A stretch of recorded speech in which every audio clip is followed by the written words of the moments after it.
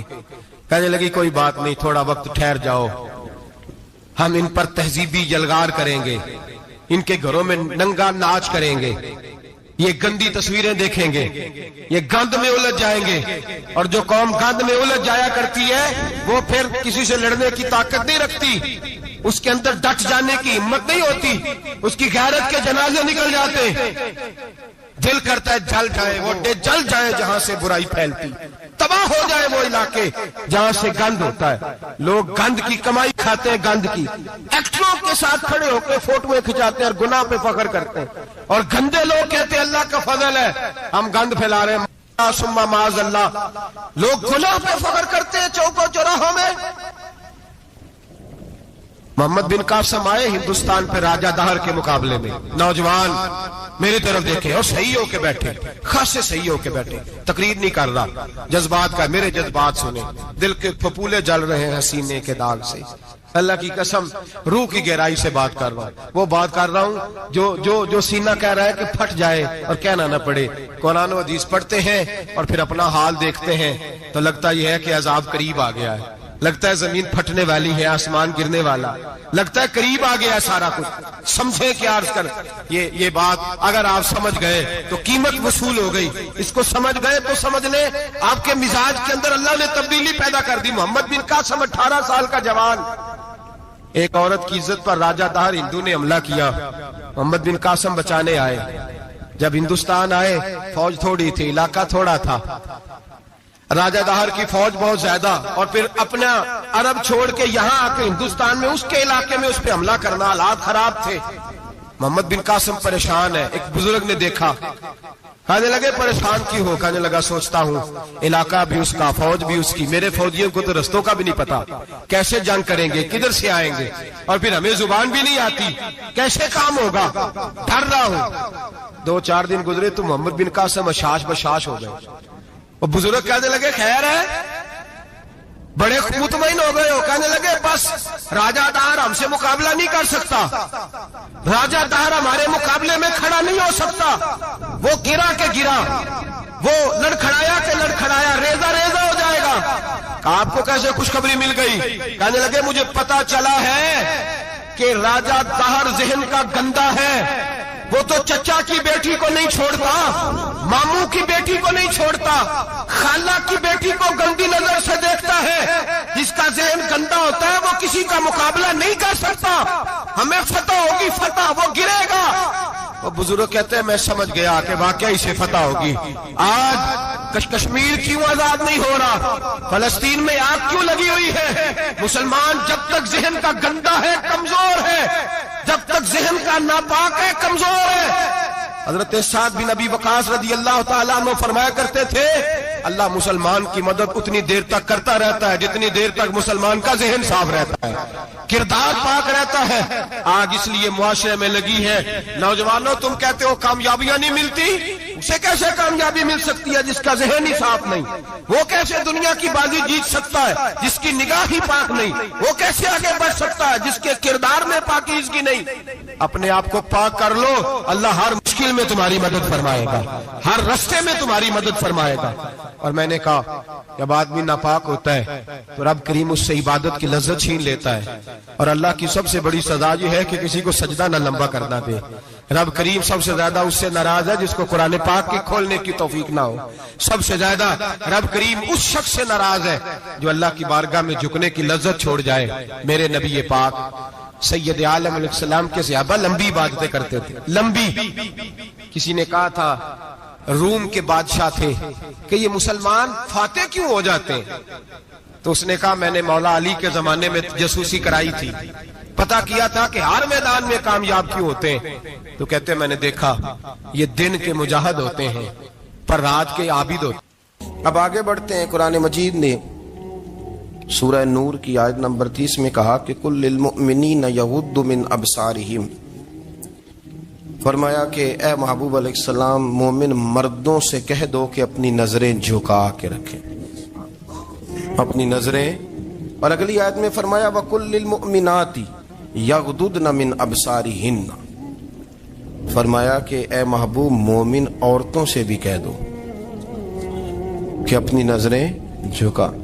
مرد بھی اپنی نظر جھکا کے رکھے گا عورت کی طرف، لیکن یہ ساری پابندی صرف مرد پر نہیں، عورت بھی غیر محرم کا چہرہ نہیں دیکھے گی، اس پر بھی اسی طرح نظر جھکانے کا حکم ہے جس طرح کہ وہ ہر دکاندار کو بھائی جان کہہ کے گفتگو کرنے کی اس کو بھی اجازت نہیں ہے کہ وہ سمجھے کہ پابندی تو مرد نے کرنی تھی، میں نے تھوڑی کرنی تھی. وہ جس کے پاس جائے، جہاں بھی جائے، ڈاکٹر کے پاس جائے، باہر جائے، تو وہ جس طرح مرضی اس کا دل چاہے وہ بات چیت کرے. اس کی عورت کو بھی اجازت اسلام نہیں دیتا. بنیادی طور پہ اسلام شرم و حیا کا دین ہے، حیا کی بات کرتا ہے. حیا کی جب ہم تعریف کرتے ہیں تو حیا کی تعریف یہ ہے کہ کوئی کبھی چیز دیکھ کے نا تو آپ کی طبیعت میں کراہت محسوس ہو، آپ کوئی غلط جملہ منہ سے نکالتے ہوئے ذرا جھجکیں، آپ کوئی غلط بات کرتے ہوئے تھوڑا بوجھ محسوس کریں. ہمارے ہاں تیزی سے فروغ پایا ہے بے حیائی نے. سنگیوں کی محفلیں، یاروں کی محفلیں، اس میں غلیظ گفتگو ہوتی ہے الا ماشاء. جن دوستوں کو بڑی پاک صاف گفتگو کرنی چاہیے. دوستی کا رشتہ بڑا مقدس رشتہ ہے. جو یہاں ایک دوسرے سے پیار کریں گے جنت میں بھی اکٹھے داخل کیے جائیں گے. شرط یہ ہے کہ پیار اللہ رسول کی رضا کے لیے ہو، لیکن اس کے اندر اگر آپ کی گفتگو کچی ہو، کمزور ہو، فحاشی والی ہو، عریانی والی ہو. وہ ہمارے ہاں تو اب اس کو لوگ فیشن سمجھتے ہیں، اس کو مردانگی کی علامت سمجھتے ہیں کہ وہ جی ساری باتیں جی وہاں ہو گئی، اور جس کا جو جی چاہا اس نے کہا. آپ جب حیا کے دائرے میں ہوتے ہیں تو آپ خود بھی سکون محسوس کرتے ہیں. دیکھیں نا، آپ کو نیند سکون سے کہاں آتی ہے؟ جہاں کمرہ بند ہو، چاروں جانب دیوار ہے، اوپر چھت ہے، خالی دروازہ بھی کھلا ہوا ہو نا، تو جب بندہ سکون لینا چاہتا ہے تو کہتا ہے یار ذرا دروازہ ذرا بند کر دو. وہ اچھی طرح اپنے آپ کو چھپا لیتا ہے نا حیا کے پردے میں، تو اللہ اسے سکون عطا کرتا ہے. اور جو اس سے بھی زیادہ ٹھنڈی نیند میں جانا چاہتا ہے وہ کہتا ہے لائٹ بھی بند کر دو.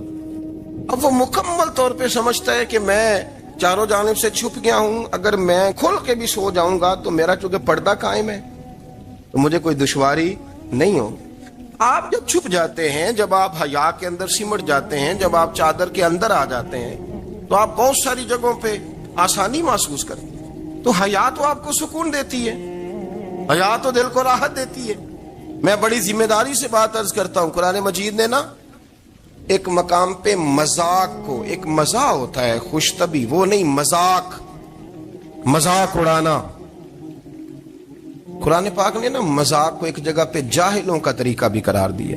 بنی اسرائیل کے لوگوں سے حضرت موسیٰ نے کہا کہ گائے ذبح کرو اور ایک ٹکڑا مقتول کو مارو، زندہ ہو کے خود بتا دے گا مجھے کس بندے نے قتل کیا. تو کہنے لگے آپ ہمارے ساتھ مذاق کر رہے ہیں. تو قرآن مجید کہتا ہے کہ حضرت سیدنا موسیٰ علیہ السلام فرمانے لگے اعوذ باللہ ان اکون من الجاہلین. فرمانے لگے میں اللہ کی پناہ مانگتا ہوں کہ میں جاہلوں میں سے ہو جاؤں. یہ مذاق کرنا تو جاہلوں کا طریقہ ہے. اگر آپ کی زبان سے بے حیائی کا جملہ نکل گیا، آپ نے کہہ دیا کہ ہم آزاد لوگ ہیں، جو مرضی کریں گے، جو مرضی کہیں گے، جو ہمارا دل میں آئے گا کریں گے، تو پھر تو لوگ آپ کا وہ حشر کریں گے کہ آپ سے برداشت ہی نہیں ہوگا. جس کا لوگ مذاق بنا لیتے ہیں اور جو مذاق بن جاتا ہے پھر اسے کچھ جینے دیتا ہے. آپ حیا کی چادر میں چھپیں گے تو بچیں گے. اگر آپ نے اپنا مذاق بنوا لیا یہ کہہ کے کہ میں نے مرضی کرنی ہے، پھر یاد رکھنا چھپنے کو جگہ نہیں ملے گی، پھر تکلیف میں آ جائیں گے، پھر بہت بڑی اذیت کا شکار ہو جائیں. شرم و حیا، عرب کے اندر جو کواری لڑکیاں تھیں ان میں بڑی حیا ہوتی. الحمدللہ میں بڑے فخر سے کہتا ہوں کہ میرے پنجاب کی، میرے پاکستان کی بیٹیاں بھی 20 دفعہ ان کا ابا کہے تیری شادی کرنی ہے تو وہ آنکھ نہیں اٹھا پاتی آج بھی. یہ تو وہ چند لوگ ہیں جو کہتے ہیں ہم ہائی کلاس ہو گئے، ہمیں نہیں پتا کہ وہ روشن خیال ہو گئے ہیں کہ روغن خیال ہو گئے، پتہ نہیں کدھر چلے گئے. ورنہ ہماری بیٹیاں آج بھی جب ان سے ان کا باپ، ان کی ماں بات کرتی ہے تیری شادی کی، تو وہ تو شرم کے ساتھ پچھلے سے پچھلے کمرے میں چھپتی ہیں. یہ اللہ نے فضل کیا ہوا ہے اس ملت پر. تو عرب کی لڑکی بڑی حیا والی ہوتی تھی، اس سے کوئی بات کرنی پڑتی تھی تو 20 دفعہ بات کی جاتی، پھر بھی وہ عورت چھپتی پھرتی تھی. حضرت عائشہ صدیقہ رضی اللہ تعالیٰ عنہ فرمانے لگیں میرے نبی پاک صلی اللہ علیہ وسلم عرب کی کواری لڑکیوں سے بھی زیادہ حیا کرنے والے تھے۔ قاضی اعجاز مالکی نے، شیخ عبدالحق محدث دہلوی نے، دیگر بزرگ جو سیرت نگار گزرے انہوں نے لکھا ہے کہ نبی پاک صلی اللہ علیہ وسلم کے اندر 100 مردوں سے زیادہ طاقت تھی، 100 مردوں سے زیادہ طاقت۔ اب جو بات کہنے لگا ہوں، جو نتیجہ دینے لگا ہوں، اس پر خاص توجہ آپ فرمائیں گے۔ ذرا فکری طور پر، نظریاتی طور پر ایک چیز کو سمجھیے۔ ہم سمجھتے ہیں کہ جوان لڑکا ہے جی جو مرضی کرے، عمر ہے جی۔ آپ ذرا بات پر غور کیجئے گا کہ حضور صلی اللہ علیہ وسلم میں طاقت 100 مردوں سے زیادہ ہے اور حیا کواری لڑکیوں سے بھی زیادہ ہے۔ ذرا اس بات کا تقابلی جائزہ کیجئے گا کہ طاقت 100 مرد سے زیادہ ہے لیکن حیا کواری لڑکی سے بھی زیادہ ہے۔ اس کا معنی یہ ہوا کہ جس ٹہنی کو پھل زیادہ لگ جاتے ہیں وہ جھکا کرتی۔ تو حیا تو حسن ہے، حیا تو آپ کو پاک صاف کرے گا، حیا تو آپ کو نرالا کرے گا، انوکھا کرے گا۔ وہ ہمارے ایک دانشور ہے، تم نے مضمون لکھا، کئی باتیں بڑی پسند آتی ہیں۔ وہ کہتے ہیں کہ میری اہلیہ، ان کو بھی کسی نے مس گائیڈ کر دیا تھا، حالانکہ اچھی خاتون ہے، کسی نے مس گائیڈ کر دیا۔ وہ بھی سماجی اور ویلفیئر اور یہ خواتین کو شوق ہوتا نا بننے کا، تو وہ بھی سماج کے اندر اچھا مقام تلاش کرنے کے موڈ میں آ گئی۔ تو کہیں ایک دن جانا تھا تو بڑی بن سور کے میرے ساتھ وہ گاڑی میں بیٹھ گئی۔ تو میں گاڑی میں، عورتوں کو یہ بھی مسئلہ ہوتا ہے نا کہ ہماری تعریف کرو، تو کئی دفعہ بعد مردوں بیچاروں کو جھوٹ بولنا پڑتا ہے، وہ زبردستی کراتی ہیں نا جی۔ اس میں گنجائش بھی دی ہے شریعت نے گنجائش دی ہے کہ کبھی بیوی کو راضی کرنے کے لیے خلاف واقعہ بات کرنی پڑے تو کر لینی چاہیے، تو وہ کراتی بھی ہیں۔ 3 موقع پر خلاف واقعہ بات کرنے کی اجازت ہے، واقعے کے خلاف بھی آپ بات کر سکتے ہیں۔ جنگ کے موقع پر 2 لوگوں کو صلح کرانے کے لیے اور بیوی کو راضی کرنے کے لیے کر لیں کوئی ایسی بات، بے شک اپنی طبیعت پہ جبر کر کے کر لیں، گنجائش ہے، اجازت ہے۔ وہ کہتے ہیں جب وہ گاڑی میں میرے ساتھ بیٹھی بن سور کے، وہ تقاضا کرنے لگی کہ میں نے بڑے اچھے کپڑے پہنے ہیں پر آپ نے توجہ نہیں کرائی۔ وہ سیانا بندہ تھا، وہ چاہ رہا تھا کہ میری خاتون سمجھ جائیں۔ وہ کہتے ہیں مجھے پتا تھا کہ بیچاری مس گائیڈ ہو گئی ہے، دل کی بڑی اچھی ہے، سیانی ہے، لیکن اس کو کچھ خواتین نے، کچھ لوگوں نے مل کے اس کو ذہن غلط کر دیا ہے کہ سماج میں نکلو، باہر جاؤ، کام کرو، فلاں کرو، اپنی مرضی سے جیو۔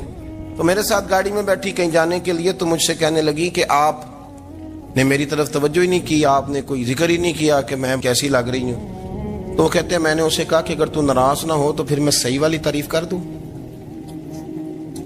تو اس نے کہا کہ آپ کر دیں۔ تو کہتے ہیں میں نے درد سے اور خلوص سے اپنی بیوی سے کہا، خلوص کے ساتھ میں نے کہا میں تو روز گھر ہوتا ہوں، روز شام کو گھر ہوتا ہوں، اگر تو میرے لیے تیار ہوتی تو میں تیری تعریف کرتا، لیکن آج تو باہر جانے کے لیے تیار ہوئی، تو پھر ان سے تعریف کی امید رکھ جن کے لیے تو نے تیاری کی ہے۔ میرے لیے تیاری کرتی تو میں تو ہر شام تیرے پاس ہوتا ہوں۔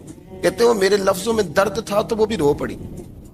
کہنے لگی آپ گاڑی روک دیں، مجھے باہر جا کے کسی کو راضی نہیں کرنا، میں نے اسے راضی کرنا ہے جس کو رب کریم نے میرا شوہر بنایا اور میرے لیے منتخب کیا ہے، میرے ماں باپ کو۔ میں واپس لوٹتی ہوں۔ یہ ایک پہلو ہے سلگتا ہوا، اس کو سمجھا جائے۔ رسول کریم صلی اللہ علیہ وسلم عرب کی کواری لڑکیوں سے زیادہ حیا والے تھے، کواری لڑکیوں سے زیادہ حضور حیا فرمایا کرتے تھے۔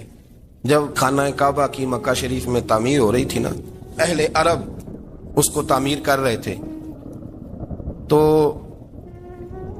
نبی پاک صلی اللہ علیہ وسلم اپنے چچا حضرت عباس کے ساتھ خانہ کعبہ کی تعریف میں مصروف تھے۔ تو عرب کے لوگ چونکہ لمبا کرتا پہنتے تھے پیروں تک، تو نیچے اگر کسی وقت کوئی چیز نہیں بھی ہوتی تھی تو کسی کو وہ نظر نہیں آتی تھی، چونکہ پردہ رہتا تھا، لمبا کرتا پہنا ہوا ہوتا تھا۔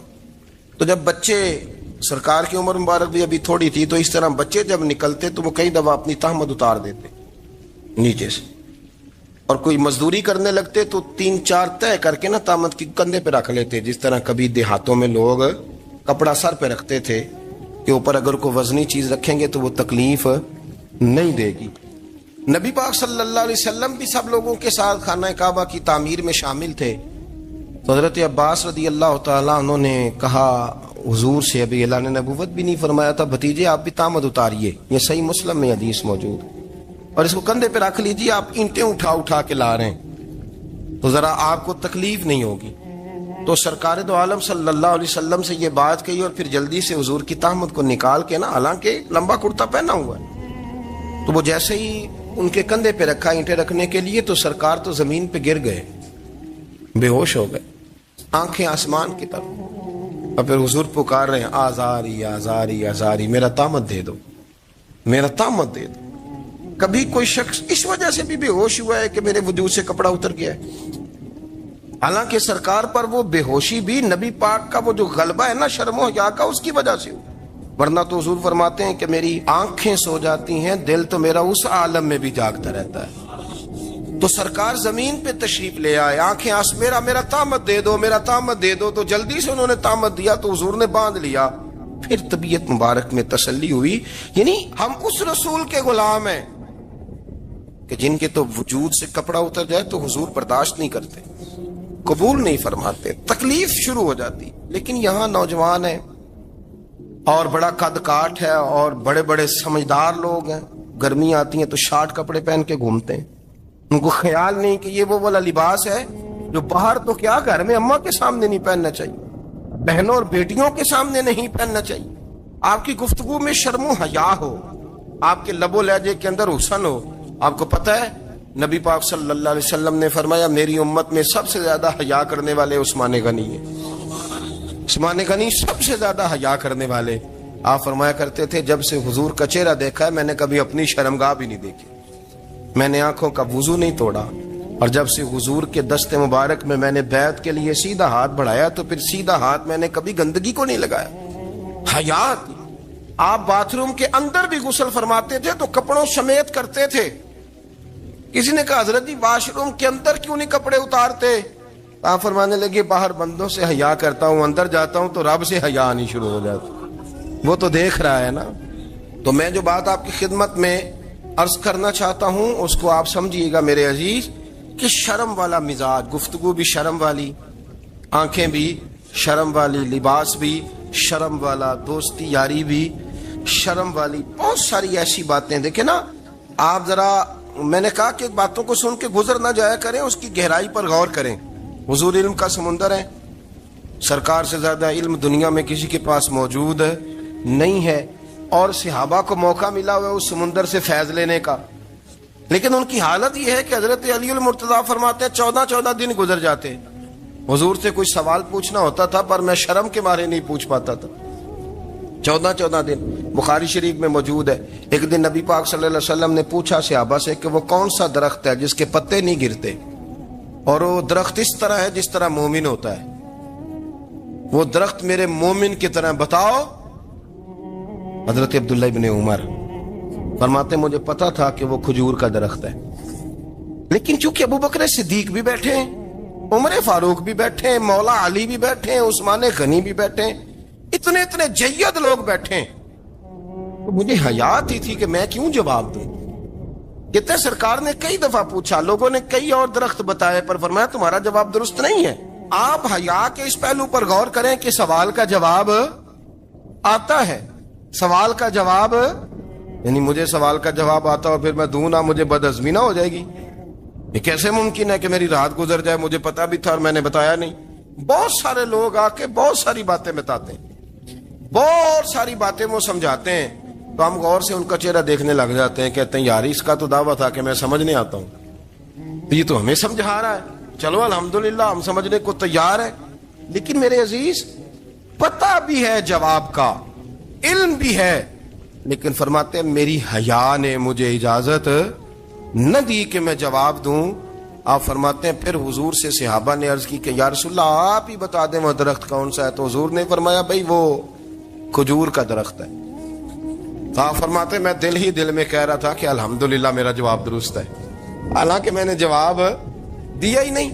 تو لفظوں میں حیا، جملوں میں حیا، آنکھوں میں حیا، اٹھنے میں حیا، بیٹھنے میں حیا، چلنے میں حیا ایک خوبصورت حسن ہے، اور نبی پاک صلی اللہ علیہ وسلم نے فرمایا جب تو بے حیا ہو جائے نا پھر تو آزاد ہے، پھر تو جو مرضی کا۔ پھر تو جو اس لیے بزرگ جب کسی کو بے حیا کہتے تھے نا، اللہ اکبر، اور جب کسی کو کہتے تھے نا یہ بے حیا ہے تو لوگ سمجھتے تھے کہ کوئی ہلکی سی بات کر دی، لیکن ان کا معنی یہ ہوتا تھا کہ بس بھائی اب اس کے ساتھ کوئی کلام کرنے کی ضرورت ہے، اس کو اب اصلاح کی ضرورت نہیں، یہ بے حیا ہے۔ کیا معنی؟ کہ اب یہ جو اس کے دل میں آئے گا وہ کرے گا، جو اس کی طبیعت چاہے گی وہ کرے گا، اب یہ کسی پہلو بھی قابو آنے کو تیار ہے، بے حیا ہو گیا۔ بے حیائی بہت بڑا عیب ہے، اور جو لوگ کہتے ہیں کہ ہمیں بالکل آزادی ہونی چاہیے، ہمارا اپنا جسم ہے تو ہماری اپنی مرضی چلے گی۔ ایک وزیر صاحب ہیں، پتہ نہیں میں ان کو جانتا تو نہیں، انہوں نے سینٹ میں تقریر کی ہے، میں نے ان کی بات سنی ہے، اس نے کہا نہیں بھائی، جسم رب کا ہے تو مرضی بھی تو رب کریم کی چلے گی، اور مرضی بھی اللہ کی۔ یہ مجھے تھوڑا سا مسئلہ ہے جسم پر، کبھی کبھی مجھے کثرت سفر سے الرجی ہو جاتی ہے۔ میرے ساتھ لوگ نا دل سے پیار کرتے ہیں، شاید ہی کوئی اچھا ڈاکٹر ہو جس تک میرے سنگی مجھے لے کے نہ گئے ہوں، پر جسم اللہ کا ہے نا، مرضی بھی جب چاہے گا صحت دے گا۔ کیوں کچے کاموں میں لوگ پڑ گئے، کیوں غلط لوگ سوچ میں پڑ جاتے ہیں؟ یہ اسی کا ہے، اور جب وہ چاہے گا، آپ اس بات کو اچھے طریقے سے سمجھ لیں کہ جو اپنی مرضی چوکوں چوراہوں میں کر رہے ہوتے ہیں نا، جو مرضی گاندمند، وہ جانور ہوتے ہیں، وہ جانور ہوتے ہیں جو نہ چونک دیکھتے ہیں، نہ گلی دیکھتے ہیں، نہ انہیں پتہ ہوتا ہے کہ جگہ کون سی ہے۔ وہ انسان، میں نے کہہ دیا جو میں نے کہنا تھا، میں نے کہہ دیا، وہ جانور ہوتے ہیں۔ اور جو کچھ انسان ہوتے ہیں نا، ان کے اندر کچھ نہ کچھ پھر شرم حیا بھی ہوتی ہے۔ وہ چوکوں چوراہوں میں وہ حرکتیں اور وہ کام نہیں کرتے جو جانور کرتے ہیں۔ ان کے لیے بڑے پردے ہوتے ہیں، ان کے لیے بڑی باتیں ہوتی ہے، ان کے لیے بڑا کچھ ہوتا ہے۔ جو بالکل آزاد ہو جائے، کوئی پتہ نہ ہو کس وقت کیا کہنا ہے کیا کرنا ہے، تو پھر وہ دائرہ انسانیت سے خارج ہو جاتا ہے۔ ہم آپ کو کیا دعوت دیں؟ آپ تو وہ باتیں کر رہے ہیں جو اسلام کا انسانیت کے حق میں بھی ٹھیک نہیں، آپ تو وہ والی باتیں کر رہے ہیں جن کا انسانیت بھی تقاضا نہیں کرتی کہ یہ باتیں ہونی چاہیے۔ لیکن ایک بات، میں تو جذباتی نہیں ہوتا، میں بڑے غور سے چیزوں کو دیکھتا ہوں، سنتا ہوں، اور نہ میں ان موسمی مینڈکوں کی۔ وہ مجھے عاطق صاحب کہنے لگے جی بڑے بڑے مولوی ایک بندے کے ساتھ بیٹھے ہوئے ہوتے تھے اور وہ روزے میں بڑے بڑے درس دیتا تھا، تو وہ بھی فلانی حرکتیں کر رہا ہے۔ تو میں نے کہا ہم نے تو پرانا کہا تھا کہ موسمی مینڈک ہے، تو پرانے کہہ رہے ہیں کہ اداکار ہے، تو وہ جہاں کاسٹ کریں گے وہاں وہ اداکاری کرے گا۔ آپ کسی مذہبی جگہ کر لیں تو وہاں کر لے گا، کہیں اور جگہ کریں گے تو ہم تو پرانا کہہ رہے ہیں۔ تو کسی کو کبھی سمجھ آتی ہے تو کسی کو کبھی اور جگہ جا کے سمجھ آتی ہے۔